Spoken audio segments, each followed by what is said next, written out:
guulada cilmi xasan baa la dhahdaa. Samaroonka Gabar celi. Waxaan ka shaqaynayay madaxweyne ku-xigeenka hubkii noo keenay ayaan daabulayeen u geynayay tolkay.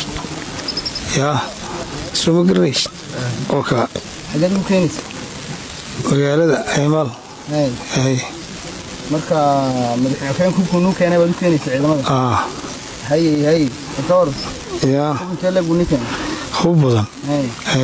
wuxuu u keenay markaan soo yimid yaa iskaga difaaca waddankiina. ogaaskiina doorintee lagu dagaal ku lahaa in badan. muwaadinkan wuxuu ka soo jeedaa beesha Samaroon, waxaase gacanta ku dhigay beesha Ciise, kuwaasoo muddooyinkii ugu dambeeyey ee dagaal kula dhex maray ee gobolka Awdal, islamarkaana halkaasi ay isku laayeen. wuxuu sheegaa in gacanta marka laga soo dhigayay ay gacanta ku hayeen hub oo kaga timid dhinaca iyo madaxweyne ku-xigeenka iyo Somaliland, kaasoo taageerayay dagaalada sokeeye ee qabiilada ee u dhexeeya beelaha Samaroon iyo Silamida Ciise. beesha Ciise ayaa ninkan muuqaal ka duubtay isagoo afkiisa ku sheeganayo ama ku qirayo in madaxweyne ku-xigeenka ee Somaliland oo taageerayo dagaalada colaada ee ka taagan ee gobolka Awdal, halkaasoo isku hayaan muddooyinkii ugu dambeysay reeraha beesha Ciise iyo Silamidahba Samaroonka. waxaa kaloo la weydiiyey su'aal ahayd nabadoonkiina ee beesha Samaroon, nabadoonka guud ee beeshaasi qayb miyuu ka yahay ee dagaalka. wuxuu sheegayaa inuu kaalin mug leh oo ka qaatay ee nabadoonka Samaroon sidii colaadahaasi ay u noqon lahaayeen kuwa kusii horinaya ee dagaalka u dhexeysa ee labadan beelood oo walaalaha. muddooyinkii ugu dambeeyey gobolka Awdal waxaa isku hayay labadan reerood, islamarkaana reerba reerka kale uu sheeganayay cidda xaqa u leh ee gobolkaasi, iyadoo beesha Ciise lagu eedeeyey in madaxweynaha jamhuuriyadda Jabuuti Ismaaciil Cumar Geele uu ka taageerayay isaguna dhinaca hubka iyo gaadiidka gawaarida gaashaaman iyo waxa allaal waxay iyagu ay u baahan yihiin. waxaase kaalintaasi bareejiyey oo la sheegay siyaasiga labaad oo hurinayo colaada ee labada walaalood isku baabi'iyey, islamarkaana la sheegay inaysan isku naxariisan qayb ka ah madaxweyne ku-xigeenka ee Somaliland, kaasoo la sheegay isaguna inuu taageerayo colaada ka dhex taagan islamarkaana Ismaaciil Cumar Geele iyo madaxweyne ku-xigeenka Somaliland ay hurinayaan dagaal beeleedka halkaasi ka jira. maxaa la isku haysto waxaa la isku haystaa awood sheegashada ee maamulka, cidda ay xaq u lahaan lahayd.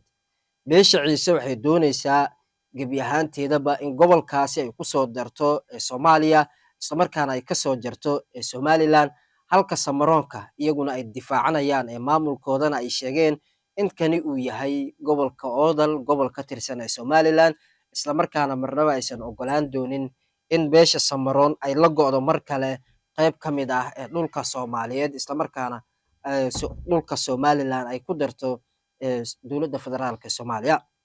waxay kale ku eedeeyeen in haddii iyagu ay leeyihiin maamul la yiraahdo Jabuuti, taa ilaa markii la aasaasay dhidibada loo taagay ay ka talinayaan kaliya beeshaasi in halkaasi dib ugu laabtaa, islamarkaana maamulkooda ay garab ay ku siiyaan. haddii xukuumadda federaalka Soomaaliya ay doonayaanna dhinaca iyo koonfur inay iska soo aadaan. reerka Samaroon ayay sheegeen in tani aysan ahayn wax suuragal ah, in reerka Ciise waxa allaal waxay iyaga doonaan ay ka sameysaan gudaha gobolka Awdal iyo deegaanadeedaba. dagaalka qadhaadh ee u dhexeeya ee labada dhinac ayaa noqday mid ay isku fara saaraan labada reerood, iyagoosan wax naxariis isku muujin. halkaasi waxaa lagu laayay amaba dadka ku baaba'ay qaybka odayaasha, dadka u nugul ee dagaalada sida haweenka, caruurta. halkaasi ay kala kulmeen dhacdooyin iyo dhibaatooyin tir badan oo kaga yimaada labada beelood ee walaalaha halkaasi isku dagaalay. xabiiskan waxaa soo qabtay beesha Samaroon oo saaka dagaal adag kula dhex maray mid ka mid ah deegaanada hoostaga ee gobolka Awdal ay isku fara saareen beesha Samaroon, halkaasi oo iska laayeen dad tiro badan, islamarkaana reerahan ayaa ugu dambeyntii maxaabiiskan muuqaalka laga soo duubay iyo tiro dhowr oo maxaabiis ilaa 10 maxbuus ay gaarayaan oo ka soo jeeda beesha Samaroon ayay gacanta ku dhigeen beesha Ciise, kuwaasoo ugu dambeyntii muuqaalana ka duubay, islamarkaana imika ilaa hadda ay heesaan qaar ka mid ah maxaabiistan ay gacanta ku dhigeen ayaa dhaawacyo ah, kuwaasoo la sheegay in beesha Ciise ay daryeeli doonto, isla markaana xabsiyadooda ay ku tuuri doonaan si maxbiis ahaan ay u haysan doonaan dadkan, iyagoo dhinaca kalena la sheegay in ay ku soo furan doonaan dad kale oo beesha ciise ah oo isla markaana maxbuus u ah beesha Samroon. Ciidamada Somaliland ayaa la sheegay inay qayb ka yihiin dagaalka, iyagoo si lamid ah garab siinaya beesha Samroon. Si lamid ah taliyaha ciidanka xoogga ee Somaliland ayaa lagu eedeeyey inuu kaalin mug leh ka qaadanayo hurinta colaadan beesha Samroon lagula jiro, iyadoo Somaliland si rasmi ah si hoosaad oo si rasmiyeysan u shaacisay in beesha Samroon ay dooneyso kaliya inay kala jarto Somaliland, taasina beesha Samroon aysan marnaba ogolaan doonin in dhulkeeda la kala jaro, iyadoo ballan wacd ku martay inay halkaasi ay ka saari doonto beesha ciise laba mid inay soo galaan, ama in koonfur ay soo aadaan, ama in maamulkoodii Jabuuti ay dib ugu laaban doonaan. Beesha Samroon ayaa wada dadaaladii ugu dambeeyey oo maxaabiiska hadda uu ka mid yahay muuqaalada laga faafiyey in sidii ay kusoo furan lahayd, iyadoo gebi ahaanba ay diidan tahayba in maxaabiistii iyadu ay qabsatay inay isdhaafsadaan maxaabiistan beesha ciise.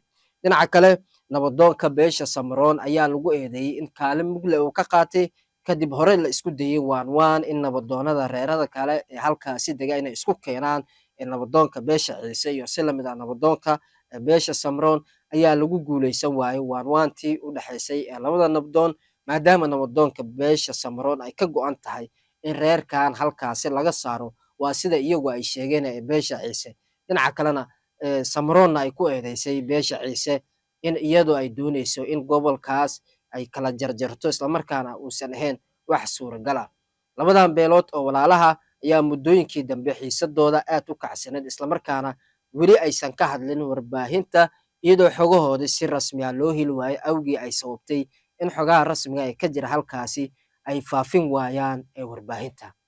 Wixii faahfaahino oo warkii kale oo kasoo kordha halkan ayaad kala socon kartiin. Mahadsanidin.